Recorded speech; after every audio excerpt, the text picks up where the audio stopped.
नहमदुहु व नसल्ली अला रसूलिहिल करीम अम्मा बाद फ़अऊज़ु बिल्लाहि मिनश शैतानिर रजीम बिस्मिल्लाहिर रहमानिर रहीम वल्लज़ीना युमिनूना बिमा उन्ज़िला इलैका वमा उन्ज़िला मिन क़ब्लिक वबिल आखिरति हुम यूक़िनून उलाइका अला हुदम मिन रब्बिहिम व उलाइका हुमुल मुफ़्लिहून। और जो इस वही पर भी ईमान लाते हैं जो आप पर उतारी गई और उस पर भी जो आपसे पहले उतारी गई और आखिरत पर वो मुकम्मल यकीन रखते हैं, ये हैं वो लोग जो अपने परवरदिगार की तरफ से सही रास्ते पर हैं और यही वो लोग हैं जो कामयाब हैं और फलाह पाने वाले हैं। ये ईमान वालों की सिफ़ात आपने पिछले दर्स में सुनी थी कि ईमान वाले कौन हैं? जो बिन देखे अल्लाह की हर बात को मानते हैं, नबी की हर बात को मानते हैं, अल्लाह को भी मानते हैं, अल्लाह के नबी को भी मानते हैं और अल्लाह की हर बात को मानते हैं, नबी की हर बात को मानते हैं। अल्लाह को मानना, नबी को मानना और है, अल्लाह की मानना, नबी की मानना और है। आज हम अल्लाह को मानते हैं, नबी को मानते हैं, लेकिन अल्लाह की बातों को, अल्लाह के हुक्मों को, नबी की बातों को, नबी के तरीक़ों को नहीं मानते अमली तौर पर। अल्लाह हमें तौफीक दे कि अल्लाह के बातों को भी माने, अल्लाह के हुक्मों को भी माने, अमल भी उस पर करें और नबी को भी माने और नबी की बातों को भी माने। दोनों चीज़ें ज़रूरी हैं। अल्लाह को मानना भी ज़रूरी, अल्लाह की मानना भी ज़रूरी, नबी को मानना भी ज़रूरी, नबी की मानना भी ज़रूरी। दोनों चीज़ें मानेंगे तो हकीकी कामयाबी मिल जाएगी। दूसरी चीज़ नमाज, तीसरी चीज़ अल्लाह के राह में ज़कात, सदक़ात, खैरात, उसको बयान फरमाया। अब मोमिन की अगली जो सिफ़ात हैं उसमें से पहली सिफ़त ये बयान की गई है युमिनूना मा उन्ज़िला इलैक, कि जो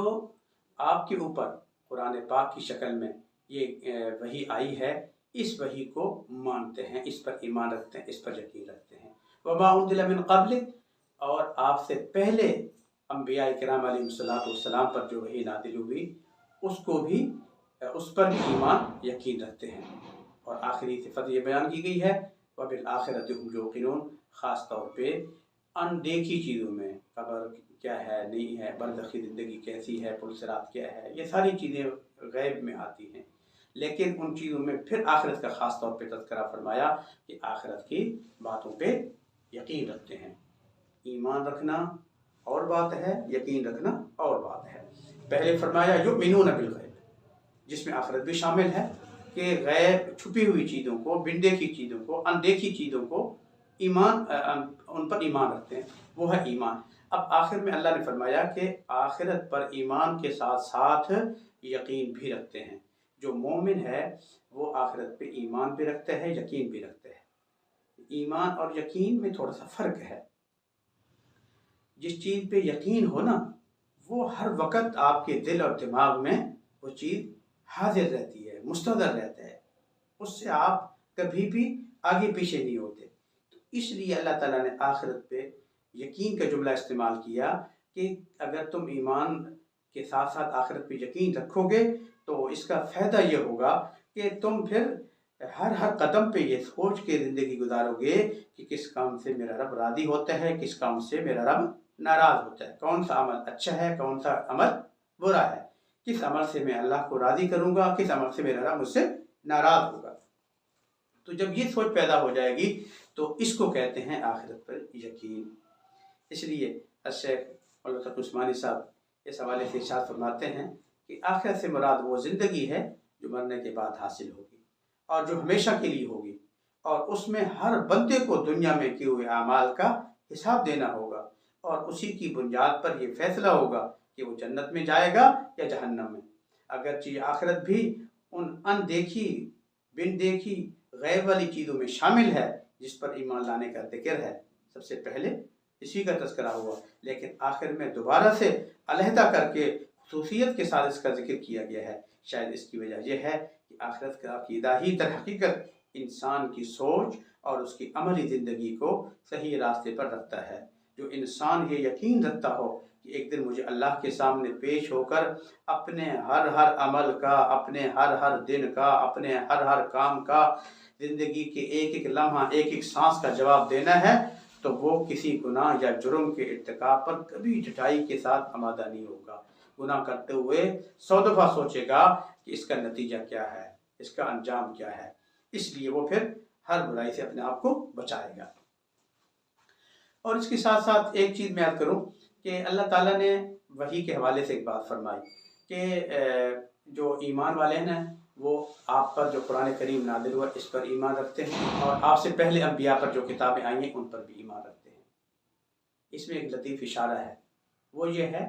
کہ آپ پر جو کتاب آئی ہے یہ آخری کتاب ہے، آپ پر وحی آئی ہے، آخری وحی ہے، آپ نبی ہیں، خاتم النبیین ہیں، اس لیے پہلے انبیاء کی وحی کو بیان فرمایا گیا ہے اور آپ کی وحی کو بھی بیان فرمایا گیا ہے۔ آپ کے بعد وحی آئے گی اس کو نہیں بیان کیا، اس لیے نہیں بیان کیا کہ آپ کے بعد وحی آنی نہیں ہے، آپ کے بعد نبوت آنی نہیں ہے، آپ کے بعد نبی آنا نہیں ہے، آپ کے بعد رسالت کا سلسلہ ختم ہو چکا ہے آپ پر۔ تو اس لیے اب آپ صلی اللہ علیہ وسلم کے بعد کوئی نبوت کا، کوئی رسالت کا، کوئی کسی انداز میں کوئی بھی دعویٰ کرے گا تو بالاتفاق بالاجماع وہ جھوٹا ہوگا، وہ کذاب ہوگا، وہ دجال ہوگا، وہ مکار ہوگا، وہ ملحد ہوگا، وہ دائرہ اسلام سے خارج ہوگا، وہ مرتد ہوگا، اس کا اسلام سے دین سے کوئی تعلق نہیں، جیسے مرزا غلام احمد قادیانی اور دوسرے۔ اور اس کے بعد پھر اللہ پاک نے ان ساری صفات کو بیان کرنے کے بعد فرمایا کہ یہ جو صفات ہیں، اللہ ہم سب کو یہ صفات عطا فرمائے، جن کے اندر یہ صفات آ جائیں گے، اولئک علی ھدی من ربہم، ان صفات کے حامل لوگ ہدایت پر ہیں، وہ ہدایت جو آپ نے پیچھے مانگی تھی، اہدنا الصراط المستقیم، اللہ میں سیدھا راستہ دکھا، وہ آپ نے مانگی تھی، اللہ فرماتے ہیں یہ ہدایت ہے جو میں نے آپ کو بتا دی ہے کہ ایمان بالغیب ہو، نماز ہو، اللہ کے راہ میں خرچ کرنا ہو، اور کتاب اللہ پر کامل ایمان اور یقین ہو، آخرت پر ایمان اور یقین ہو، یہ بنیادی چیزیں ہیں، یہ ہدایت والی چیزیں ہیں، ان کے اوپر ایمان لے اور تمہیں ہدایت مل گئی، ہدایت مل گئی تو تم کامیاب ہو گئے، فَأُولَئِکَ هُمُ الْمُفْلِحُونَ۔ اور انجام بھی بتا دیا کہ ان صفات کے اوپر ایمان لانے والے